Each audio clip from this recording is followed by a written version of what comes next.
अपना इंस्पायर्ड को सुनने वाले मेरे सभी दोस्तों को सलाम। दोस्तों, इस दुनिया में हम सभी एक काम तो जरूर ही करते हैं और वह काम कोई नहीं छोड़ता।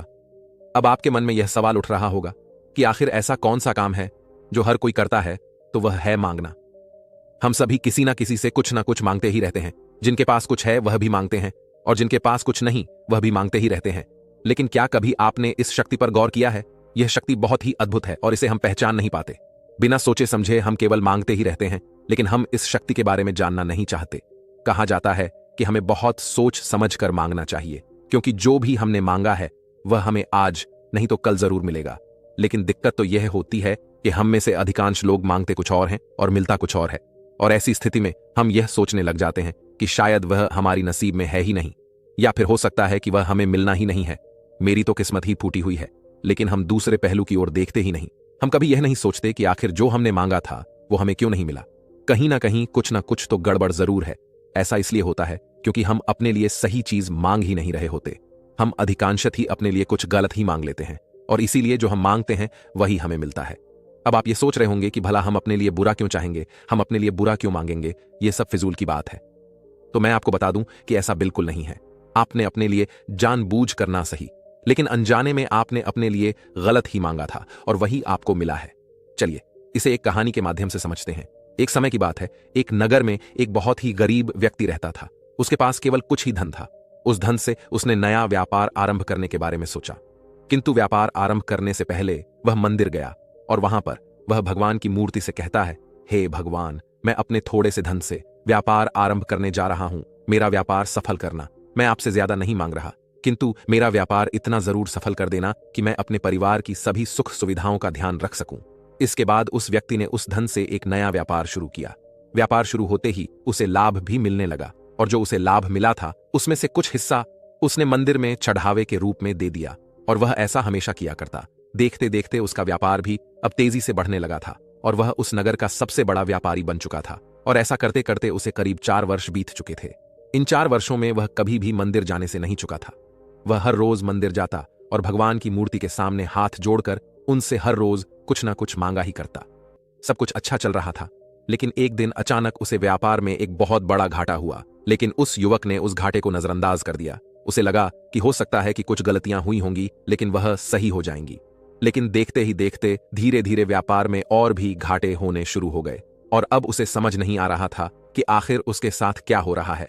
वह सब कुछ ठीक करने में लग गया। वह दिन रात यह समझने में लग गया कि आखिर उसके साथ ऐसा क्यों हो रहा है, उसके व्यापार में इतने घाटे क्यों हो रहे हैं।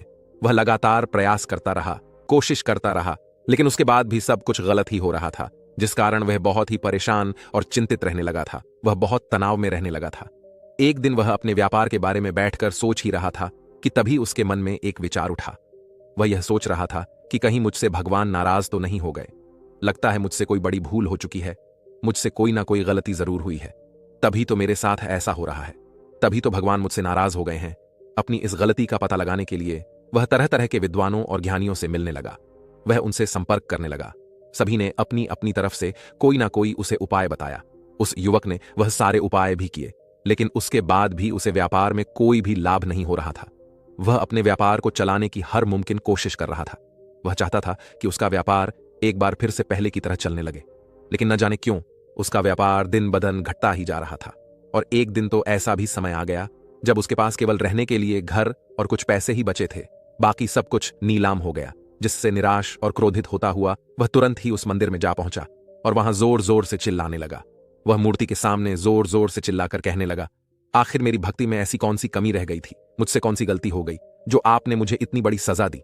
पहले तो मैं आपसे जो कुछ भी मांगता था वह सब पूरा हो जाता था, मुझे वह हर एक चीज मिल जाती थी जो भी मैंने आपसे कहा, परंतु अब जब मैं आपसे कुछ भी मांगता हूं तो वह सब उल्टा ही हो जाता है।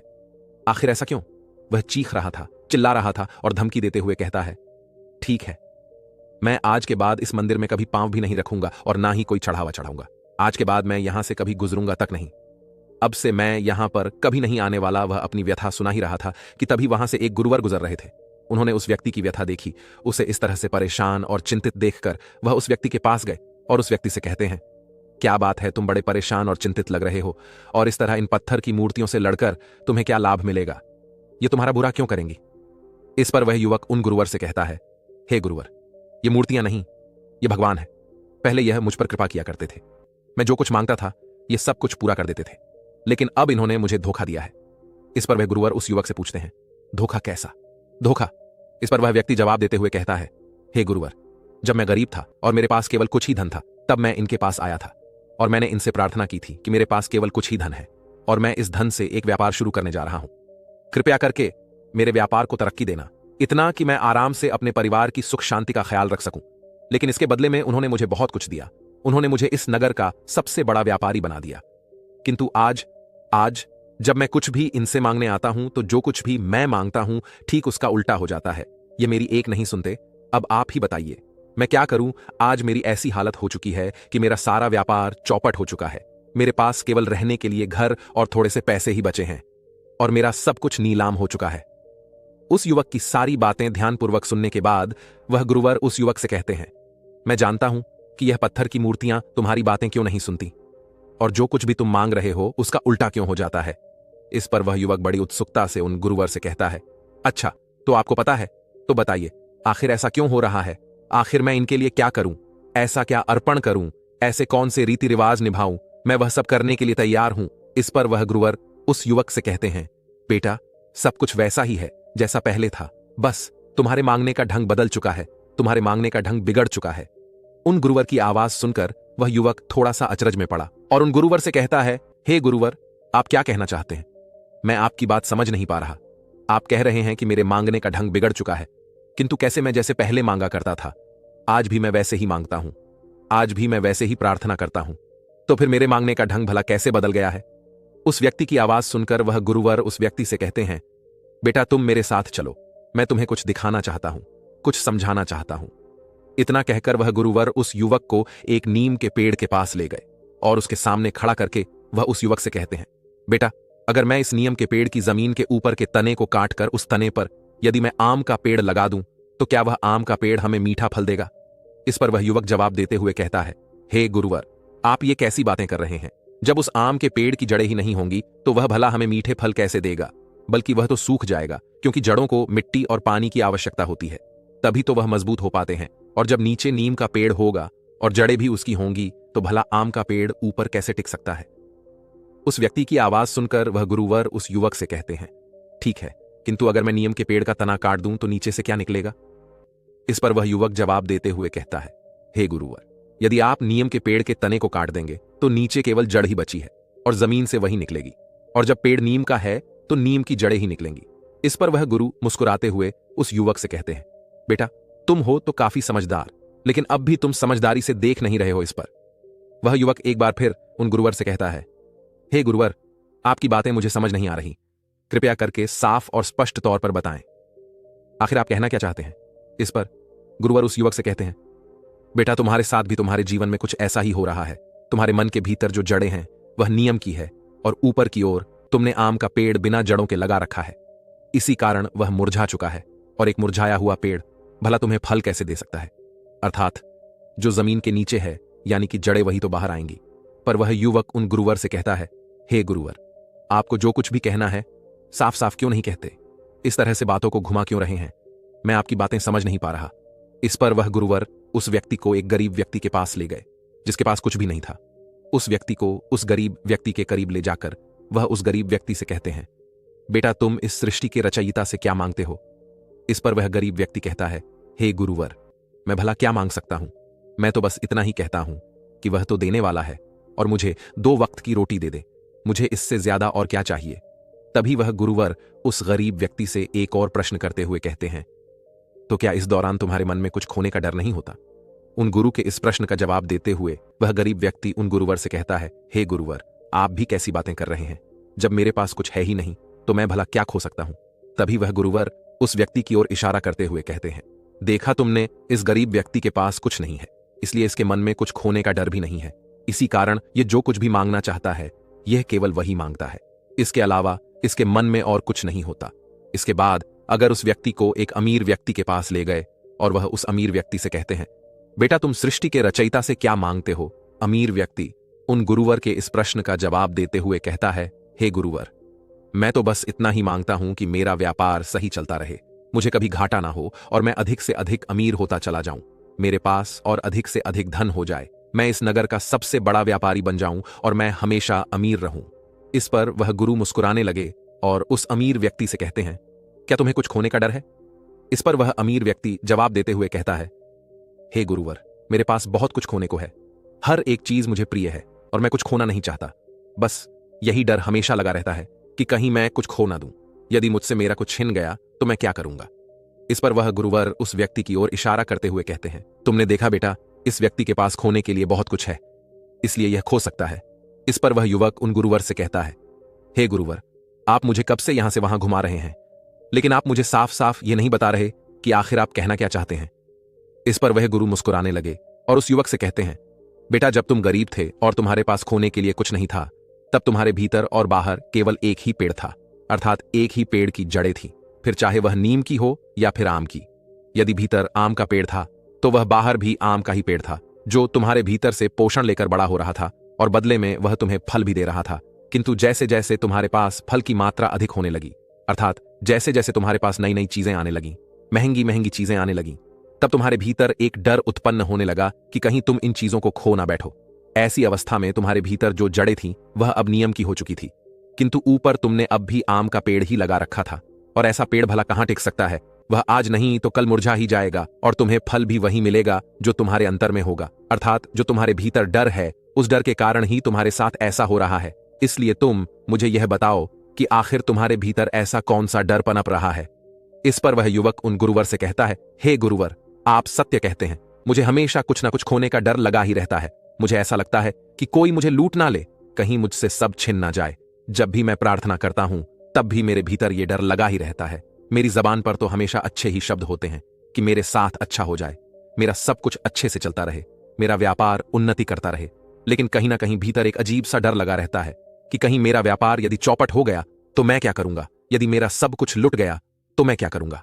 इतना कहकर वह उन गुरु के चरणों में जा गिरा और हाथ जोड़कर उन गुरुवर से कहता है, हे गुरुवर, पहले जब मैं गरीब था तो जो मुझे चाहिए था मैं वही मांगता था।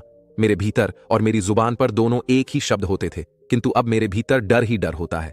मेरी जुबान पर कुछ और मन में कुछ और ही होता है, और शायद यही वजह है कि आज मेरे साथ जो कुछ भी हो रहा है उन सब की वजह मैं ही मेरे भीतर फैली वह नीम की जड़ें हैं, जिस कारण आज मेरा सब कुछ लूट चुका है। और शायद इसी कारण ईश्वर भी केवल हमारे मन पर ही नजर रखते हैं। वह हमारे भीतर उन जड़ों को पहचान लेते हैं, किंतु हमारे ऊपर अर्थात हमारे जीवा पर क्या चल रहा है वह उसे नहीं जान पाते। किंतु हम ऊपर से तो हमेशा झूठ ही कहते रहते हैं, और सत्य तो हमारे भीतर मन में होता है, अर्थात हमारी जड़ों में होता है। आपने जो कुछ भी कहा वह बिल्कुल सत्य है, मुझे क्षमा करें। गुरुवर, मैंने आपसे इस तरह से बातें की, किंतु हे गुरुवर, अब मैं क्या करूं? अब मुझे क्या करना चाहिए? इस पर वह गुरुवर उस युवक से कहते हैं, बेटा, कभी कभी हम सोचते हैं कि हमारे जीवन में इतना बुरा क्यों हो रहा है, जब हमने कुछ बुरा किया ही नहीं और हम अपना अच्छा ही चाहते हैं तो हमारे साथ ऐसा क्यों घट रहा है? इन सब का केवल एक ही कारण है, वह है हमारा अंतर्मन। अंतर्मन में क्या चल रहा है, सबसे महत्वपूर्ण यही है। इसी के कारण हमारे जीवन में सुख और दुख आता है। हमारा अंतर्मन गहरे से गहरे दुख को भी सुख बनाकर हमारे सामने प्रकट कर सकता है, पर अंतर में क्या चल रहा है केवल यही मायने रखता है। और इसी अंतर के कारण हम जो भी चीजें मांगते हैं वो हमारी तरफ आकर्षित होने लगती हैं। ये ब्रह्मांड हमारा अच्छा ही चाहता है, और इसलिए वह हमें वह हर चीज देना चाहता है जो हम चाहते हैं, और वह कभी भेदभाव नहीं करता। वह तो चाहता है कि आप उन्नति करो, आप सही राह पर चलो, और इसी कारण यह ब्रह्मांड आपके अंतर्मन से जुड़ा हुआ है, और तुम्हारे अंतर्मन में जो भी आवाजें हैं वह उस ब्रह्मांड तक अवश्य ही पहुंच जाती है। भले ही उन आवाजों को तुम सुन ना सको, किंतु वो आवाजें यह ब्रह्मांड जरूर सुन रहा है। फिर चाहे वह आवाजें नकारात्मक हो या सकारात्मक, आपके भीतर जैसी भी आवाजें होंगी वह ब्रह्मांड उसे सुन रहा है, और जैसा आप चाहते हैं आपको वैसा दिया जा रहा है। इसलिए अपने अंतर्मन पर काम करो, उसे सुनना सीखो, उसके भीतर चल रहे उन नकारात्मक विचारों को निकालकर वहां सकारात्मक विचार भरो।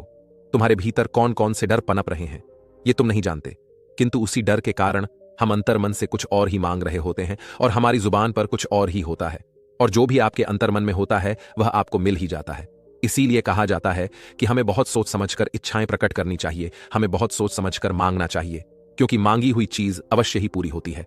और उम्मीद है कि आपको यह भी समझ में आ चुका होगा कि आप जो मांगते हैं वो आपको क्यों नहीं मिलता, इसके पीछे का क्या कारण है यह भी आप जान चुके होंगे। इतना कहकर वह गुरुवर शांत हो गए, और उस युवक को भी अपनी गलती का एहसास हो चुका था।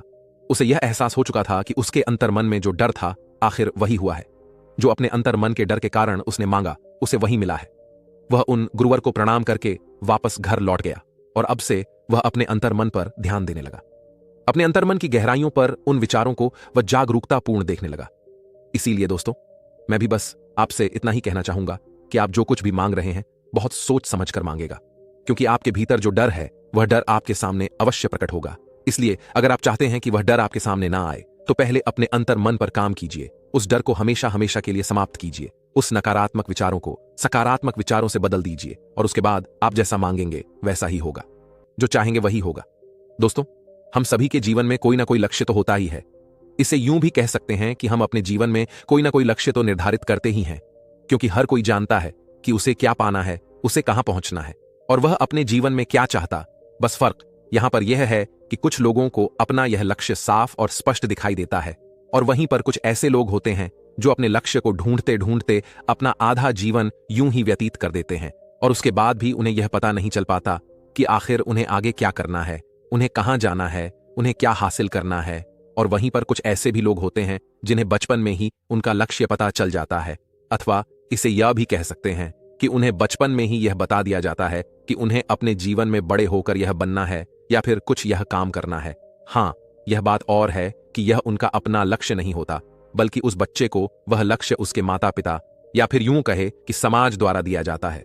लेकिन यदि आप अपने आप से पूछे तो मुझे उम्मीद है कि आप में से अधिकांश लोग यह नहीं जानते होंगे कि आखिर आप इस जिंदगी में क्या करने आए हैं। अपने जीवन का मकसद आपको पता तक नहीं होगा और हम में से अधिकांश लोगों का जीवन यूं ही बीत जाता है और हम अपने पूरे जीवन काल में कुछ भी नहीं कर पाते। किंतु फिर भी यदि मैं आपसे एक प्रश्न करूं तो क्या आप उसका जवाब मुझे देंगे? क्या आप मुझे यह बता सकते हैं कि आपके जीवन का मकसद क्या आपको पता है? अगर हां, तो आप मुझे कमेंट में जरूर बताइएगा, और यदि नहीं तो मैं आपसे यह जानना चाहता हूं, क्या यह अच्छी नौकरी पाना है, अच्छा व्यवसाय करना है, या लोगों से नफरत करना, या उनसे प्रेम करना, दान देना, धोखा देना, या लोगों से घृणा करना? आप जहां तक भी सोचेंगे, हर बार आपको निराशा ही हाथ लगेगी और आपको हर बार ऐसा ही लगेगा मानो यह जीवन का मकसद था ही नहीं। क्योंकि आपने यह देखा होगा कि जब भी हम अपने जीवन में कोई लक्ष्य बनाते हैं तो हम उस लक्ष्य को पाने की हर मुमकिन कोशिश करते हैं। हम उसे पाने के लिए हर तरह के उपाय करते हैं और जब हम दिन रात एक करके आखिरकार उस लक्ष्य तक पहुंच जाते हैं तो उसके बाद हम एक बार फिर से बिना लक्ष्य के हो जाते हैं, अर्थात हमें एक और नए लक्ष्य की जरूरत पड़ती है और तब हम समझ नहीं पाते कि आखिर यह सब क्या हो रहा है। जो हमने चाहा था वह तो हमें मिल गया, तो इस हिसाब से तो हमारे जीवन का लक्ष्य पूरा हो जाना चाहिए। किंतु फिर भी अब भी हम अपने जीवन में नए लक्ष्य की तलाश कर रहे हैं। आखिर ऐसा क्यों? किंतु यदि आप वास्तविकता की ओर देखेंगे तो आप यह जान पाएंगे कि जिस लक्ष्य के पीछे आप भाग रहे थे, वास्तविकता में वो जीवन का लक्ष्य है ही नहीं और ना ही आपके जीने का मकसद है। आपने अब तक जो कुछ भी किया, ये सब तो बस आपने अपने जीवन को सरल बनाने के लिए किया है, अर्थात इस समाज के अनुसार चलने के लिए किया है। इस दुनिया में हर कोई अपनी जिम्मेदारियां निभा रहा है, फिर चाहे वह कोई बड़ा से बड़ा डॉक्टर हो या वकील या कोई अधिकारी या कोई बड़ा व्यापारी, सभी इस समाज में अपनी जिम्मेदारियां निभा रहे हैं और इस समाज में जिम्मेदारियां निभाने का यह उनका एक तरीका है। किंतु वास्तविकता देखी जाए तो यह सब कभी भी आपके जीवन का लक्ष्य हो ही नहीं सकता। तो अब आपके मन में यह सवाल जरूर उठ रहा होगा कि अगर यह सारे लक्ष्य हमारे जीवन के हैं ही नहीं तो हमारे जीवन का मकसद क्या है? तो चलिए इसे एक बहुत कहानी के माध्यम समझते हैं। एक बार की बात है, एक युवक एक बहुत ही प्रसिद्ध गुरु के पास पहुंचा। वह उन्हें प्रणाम करके उनसे कहता है, हे गुरुवर, मुझे समझ नहीं आ रहा कि मेरे जीवन का लक्ष्य क्या है। जब मैं छोटा था तो माता पिता ने कहा कि तुम्हें बहुत अच्छे से पढ़ाई करनी होगी, तभी तुम एक अच्छी नौकरी पा सकोगे। मैंने अपने माता पिता की बात मानी, खूब दिल लगाकर पढ़ाई की और अंत में मैंने बहुत अच्छी भी पा ली। लेकिन फिर उसके बाद लगा कि कहीं ना कहीं कुछ कमी है, मुझे कुछ और बड़ा हासिल करना चाहिए। इसलिए मैंने अपने जीवन में एक और बड़ा लक्ष्य निर्धारित किया और वह था अपने माता पिता के लिए एक बड़ा सा घर बनाना। मैंने दिन रात खूब मेहनत की और देखते ही देखते केवल 2 वर्षों के भीतर मैंने अपने माता पिता के लिए एक बड़ा सा घर भी बना दिया। घर बनाने के कुछ दिनों तक तो मुझे सब कुछ अच्छा लग रहा था, मानो ऐसा लग रहा था कि मैंने सब कुछ पा लिया। लेकिन उसके बाद फिर न जाने क्यों मेरा मन अशांत होने लगा। मुझे समझ नहीं आ रहा था कि आखिर मैंने यह सब क्यों किया। बार बार जब भी मैं कोई नया लक्ष्य निर्धारित करता हूं और किसी तरह से उसे पा लेता हूं तो उसके बाद भी मेरे मन में एक अधूरापन सा रह जाता है। मुझे लगता है कि मानो मैंने अब तक अपना उचित लक्ष्य निर्धारित नहीं किया है और ना मैं उसके कभी करीब पहुंचा हूं। हर बार मेरे मन में एक अधूरा सा रहता है, जिस कारण मैं बहुत तनाव में रहता हूं। मुझे समझ नहीं आता कि मैं क्या करूं। इस पर वह गुरु उस युवक से कहते हैं, बेटा तुम्हारे जीवन का मकसद क्या है? उन गुरु के मुख से यह सुनकर वह युवक कुछ देर के लिए अचरज में पड़ गया और वह यह समझ नहीं पा रहा था कि आखिर उसके जीवन का मकसद क्या है। वह उन गुरु से कुछ ना कह सका। इस पर वह गुरुवर उस युवक से कहते हैं, बेटा, जब से तुमने जन्म लिया है, क्या तुमने इन बातों पर गौर किया है कि जो भी चीजें हैं वह बार बार दोहराई जा रही हैं? अर्थात पुराने से पुराना इतिहास और वर्तमान के इतिहास में कोई ज्यादा बड़ा अंतर नहीं है। लोग एक ही तरीके से जी रहे हैं, एक ही तरीके का उनका व्यवहार है। वह पहले भी लड़ा करते थे और आज भी लड़ा करते हैं। वह पहले भी परेशान थे और आज भी परेशान है। उन्होंने पहले भी इस दुनिया में अपना वजूद बनाने के लिए कई तरह के कार्य किए हैं और आज के लोग भी अपना वजूद बनाने के लिए इस दुनिया में कई तरह के कार्य कर रहे हैं। वह तरह तरह के कार्यों में व्यस्त है, परंतु जैसे आप पूरी दुनिया में किसी को नहीं जानते और ना ही किसी को पहचानते हैं, वैसे ही एक दिन आप भी इतनी ज्यादा मेहनत करने के बाद, इतनी जद्दोजहद करने के बाद, इतना सारा क्रोध, पागलपन और सब कुछ जो भी आपने किया है, सब कुछ ऐसे ही रह जाएगा। आप भी एक दिन ऐसे ही गायब हो जाएंगे जैसे इतिहास के वे सभी लोग गायब हो गए। आगे गुरुवर उस युवक से प्रश्न करते हुए कहते हैं, बेटा, क्या तुम अपने माता पिता का नाम जानते हो? इस पर वह युवक कहता है, हाँ गुरुवर, मुझे अपने माता पिता का नाम पता है। इस पर गु एक बार फिर उस युवक से प्रश्न करते हुए कहते हैं, क्या क्या तुम्हें अपने दादा दादी का नाम पता है? इस पर वो युवक कहता है, हाँ हाँ, मुझे अपने दादा दादी का नाम बिल्कुल भी पता है। एक बार फिर वह गुरुवर उस युवक से प्रश्न करते हुए कहते हैं, अच्छा, तो क्या तुम्हें अपने परदादा और परदादी का भी नाम पता है? इस पर वो युवक कहता है, नहीं, मुझे उनका नाम नहीं पता। आगे गुरुवर मुस्कुराते हुए उस युवक से कहते हैं, बेटा, तुम्हें अपने पूर्वजों का नाम तक नहीं पता और यह जो तुम सब कुछ कर रहे हो, ये कुछ नया नहीं है। पहले ही लाखों करोड़ों लोगों ने यह सब पहले ही किया है और आने वाले लोग भी यही कर रहे होंगे। ये सारी बातें मैं तुमसे इसलिए कह रहा हूं ताकि तुम मेरी बातों पर गौर करो और आगे जो कुछ भी मैं तुम्हें बताने जा रहा हूं उसे तुम्हें अच्छी तरह से ध्यान से समझना होगा, तभी तुम अपने जीवन का वास्तविक मकसद ढूंढ पाओगे। आगे वह गुरुवर उस युवक से कहते हैं, तुमने कुछ पति पत्नियों को देखा होगा जो हमेशा लड़ते रहते हैं और वह वर्षों तक यूं ही लड़ते ही रहते हैं, जैसे मानो हजारों सालों की जिंदगी उनके लिए ही बची हुई है और शायद धरती पर उनका जन्म ही इसलिए हुआ है ताकि वह एक दूसरे से लड़ते रहे और अपना समय बर्बाद करते रहे। और ऐसे ही तुम्हें बहुत सारे लोग भी देखने को मिल जाएंगे जिन्हें दूसरों को सताने में बहुत आनंद मिलता है। वह बहुत आनंदित हो जाते हैं, इस चीज में उन्हें बहुत मजा आता है और जब वह किसी को धमकाते हैं, डराते हैं, तो उन्हें लगता है कि वही सर्वशक्तिमान है और उनके जैसा और कोई नहीं। किंतु वह यह भूल जाते हैं कि इतिहास में उनसे भी बड़े बड़े लोग पैदा हुए थे जिन्होंने लोगों को डराया, धमकाया, लेकिन उसके बाद वे लोग आज कहां हैं? कहीं नहीं इस दुनिया में कुछ लोग केवल प्रेम के लिए। तभी वह गुरुवर उस युवक से कहते हैं, बेटा, एक समय ऐसा भी था जब आप नहीं थे और एक समय ऐसा भी होगा जब आप नहीं होंगे। तो जिस समय में आप हैं, कम से कम उस समय को तो जी भर के जी लो। और अगर कोई यह कहता है कि सुख और सुविधा हमें खुशी और सुख दे सकते हैं, तो वह गलत है।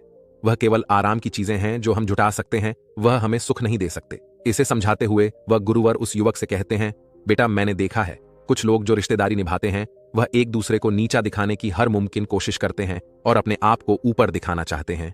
किसी की बुराई करते हैं और किसी की चुगली करते हैं। वह केवल इधर उधर की बातों में लगे ही रहते हैं।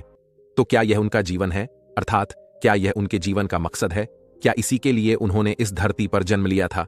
यदि वास्तविकता देखी जाए तो वह अपना पूरा जीवन बर्बाद कर रहे हैं। वह अपने जीवन का कोई भी लाभ नहीं उठा रहे, वह अपना जीवन जी ही नहीं रहे। इसीलिए मैं तुम्हें यह समझाने का प्रयास कर रहा हूं कि अभी भी वक्त है, जाग जाओ। इन छोटी छोटी बातों में इतने कीमती समय को बर्बाद मत करो।